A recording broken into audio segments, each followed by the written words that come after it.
What is up, everybody? Good evening.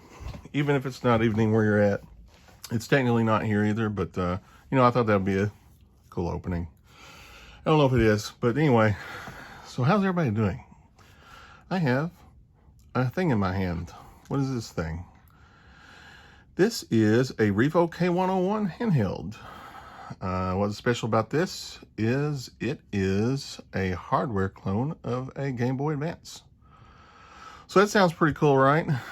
This is mostly cool. So let's take a look at it. We got buttons.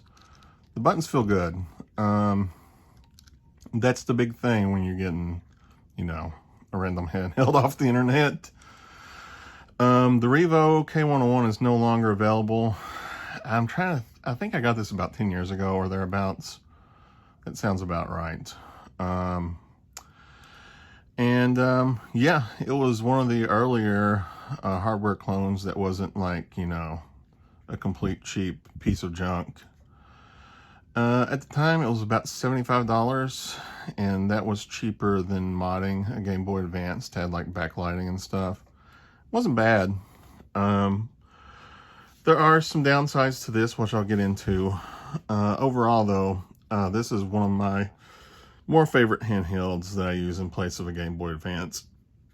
I got the hiccup, sorry. I don't know if that caught, but anyway. So yeah, it looks nice. It's not Game Boy Advance shape, but the shape is acceptable. Buttons feel good, especially the D-pad. I will tell you right now, a good D-pad is what makes or breaks a handheld. I've gotten so many cheap handhelds that had horrific D-pads, and you can tell right off. It's like, oh, the D-pad's bad. Well, this is gonna be a horrible day. It's like wearing wet socks. So you look on the back. This is semi-transparent. It's like smoky black, which I like. I like the translucent handhelds. You can see that there's a battery. Battery's still holding up, even though this is kind of older now. It's comparable to the Game Boy Advance SP battery. For those who don't know, this is a Game Boy Advance SP. I think when I got this, you could still find used Game Boy Advance SPs for cheaper. Now they're a little bit more, if you get them used, of course, they're crazy now. So yeah, let's look at some of the extras on here. It's got a power source, which is a micro USB. That was about standard for the time. We've of course moved on now, but you can always find replacements on Amazon. And here's, a micro USB cord, of course. And this is kind of nice. It's got the printing on it, and I of course kept the wrapping on it for some reason, just because I didn't want to mess it up or scratch it. So yeah, I don't know how I even tore that off, to be honest. It's got a brightness adjustment. That's really nice. AV out.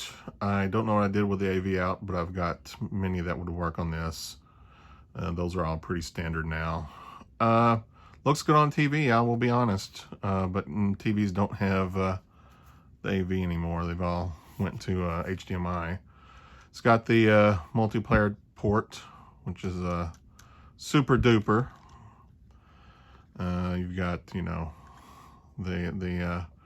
this is one thing I don't think the Game Boy Advance had. Maybe it did. The normal headphone jack. I know the SP doesn't. If you look on the SP, it doesn't have a headphone jack. You had to get like a weird proprietary headphone jacks or something to finagle into that, which is kind of a pain. But it is what it is. There's a little reset button that's recessed. You have to hit it with it's pinhole reset. I use like a paper clip. This unfortunately is used on occasion because every now and then when you're playing an emulated game, it'll brick and you have to use a pinhole reset because you can't even turn it off. Other than that, let's take a look at what it looks like. So yeah, nice little loading screen. There's the main case system folder. And here are some games. And of course, we gotta use a bad game, right? To test this out. So we'll use Ballistic X vs. Ever, which is based on the equally bad action movie. Oddly enough, the game came out after the movie. I think like 4 years after the movie or something crazy. So yeah, they still pooped out this game. Oh, please tell me I can hit start. Yeah, there we go. Ballistic. Don't watch the movie, by the way.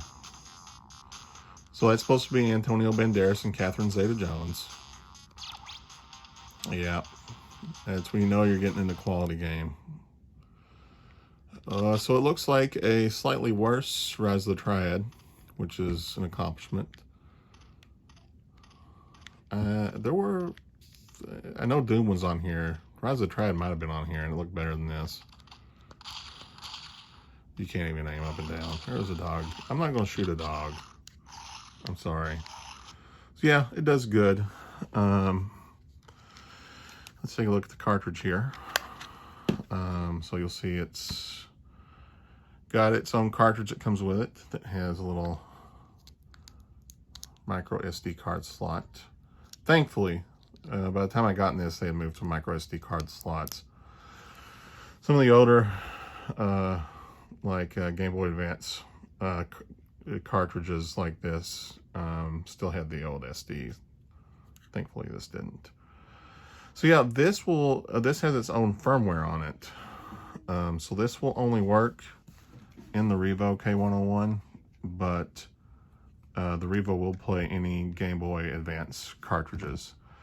There is one downside here. This does not play normal Game Boy cartridges or Game Boy Color. It only plays Game Boy Advance, which is weird because it's got the software to play Game Boy and Game Boy Color. It just doesn't have the hardware. So yeah, caveat there. So let's see how a regular Game Boy game looks. What should we play? Let's do WarioWare. WarioWare is good, and I know it works on here. Let's see how WarioWare looks. Ta-da! I think that's a cartridge, actually, what you're seeing at the bottom there. It is a cartridge. This is an older cartridge. Kind of blow in the cartridge every now and then. You know, like you do. There we go. That's how you do it. I say as I'm uncertain if it's going to boot. It does boot, yay. So see, looks good. It's fine, yeah. And here's the darkness adjustment. You can go full on original Game Boy. So yeah, at the time, I mean, this was superior to modding your own Game Boy. So let's take a look. This is a Game Boy Advance SP. So let's see how the lighting compares on this. So you can see the lighting is more robust on the Revo. The Game Boy Advance SP is probably one of my favorite handhelds on the planet. It looks good. You can see it's either got light or no light. I'll turn that down so I don't get like imitated or something. But yeah, so it's definitely, it's got its ups, its positives. Now I just want to play the Game Boy Advance.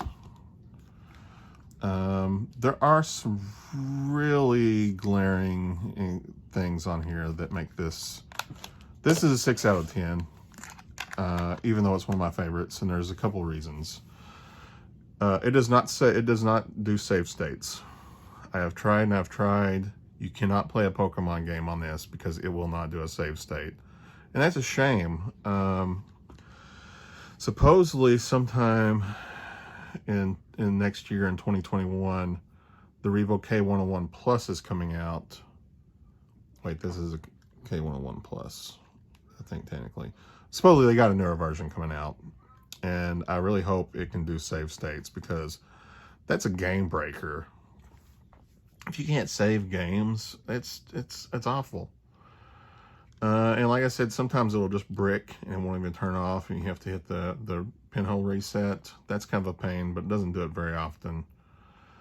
Those are the only negatives. If you're just like want something to carry around and play Tetris, and for some reason you don't have this beautiful thing in your possession, by all means, use a Revo K101.